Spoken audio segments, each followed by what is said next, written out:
দেখেন সুন্দর সুন্দর সাংস্কৃতিক ফটো আছে দেখেন ভাইয়া। আসসালামু আলাইকুম। আমি এই মুহূর্তে অবস্থান করছি মিস্ত্রিপাড়া সীমা বৌদ্ধবিহার, যেটা এই উপমহাদেশের অন্যতম বড় একটি বৌদ্ধ মূর্তি এখানে রয়েছে। আজকে মিস্ত্রিপাড়া সীমা বৌদ্ধবিহারে পর্যটকদের একটি অন্যতম আকর্ষণ আজকে রাখাইনদের জাদুঘর উদ্বোধন হলো, যেটা এখানে যারা রাখাইনরা বসবাস করে এই রাখাইনদের আগমন এবং তাদের ইতিহাস ঐতিহ্য নিয়ে এই জাদুঘরটি আজকে উদ্বোধন হয়েছে। তো পর্যটকদের এটাই অন্যতম একটি আকর্ষণ হবে কুয়াকাটা এসে।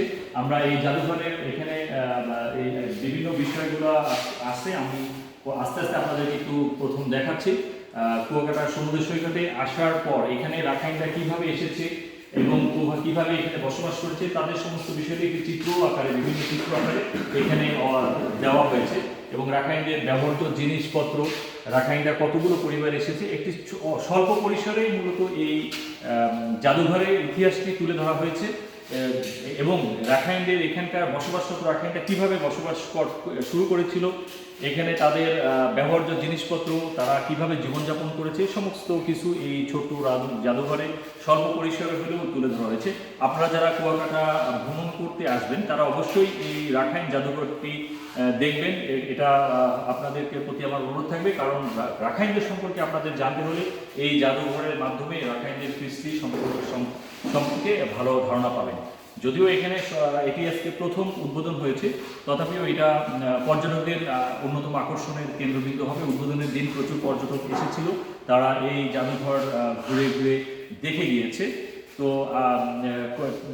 টুরিস্ট পুলিশ কুয়াকাটার পক্ষ থেকে সকল পর্যটকদেরকে আহ্বান থাকবে যে আমরা যখন কুয়াকাটা সমুদ্র সৈকতে ভ্রমণ করতে আসব, কুয়াকাটার অন্যতম যে আকর্ষণ রাখাইন আদিবাসীদের জীবনযাত্রা এবং তাদের সম্পর্কে ধারণা নেওয়ার জন্য আমরা এই জাদুঘরটি ভ্রমণ করতে পারব। এটা কুয়াকাটায় সমুদ্র সৈকতের 0 পয়েন্ট থেকে 9 কিলোমিটার দূরে। আপনারা ভ্যান, অটোরিকশা এবং গাড়ি অথবা মোটরসাইকেল যোগে এখানে ভ্রমণ করতে পারবেন। এখানে আরেকটি সুবিধা আছে, এই পাশেই সীমা বৌদ্ধবিহার বড়, যেটাকে আপনারা উপভোগ করতে পারবেন। এবং এখানে রাখাইনদের কিছু খাবার রয়েছে, এখানে এসে আপনারা সেটাও খুব আনন্দচিত্তে উপভোগ করতে পারবেন। তো আমি টুরিস্ট প্লেস কুয়াকাটার পক্ষ থেকে সকলকে শুভেচ্ছা জানাচ্ছি এবং এই রাখাইন জাদুঘরের মাধ্যমে রাখাইনদের সম্পর্কে যে জানার যে আগ্রহটা সেটা পূরণ হবে আশা করছি।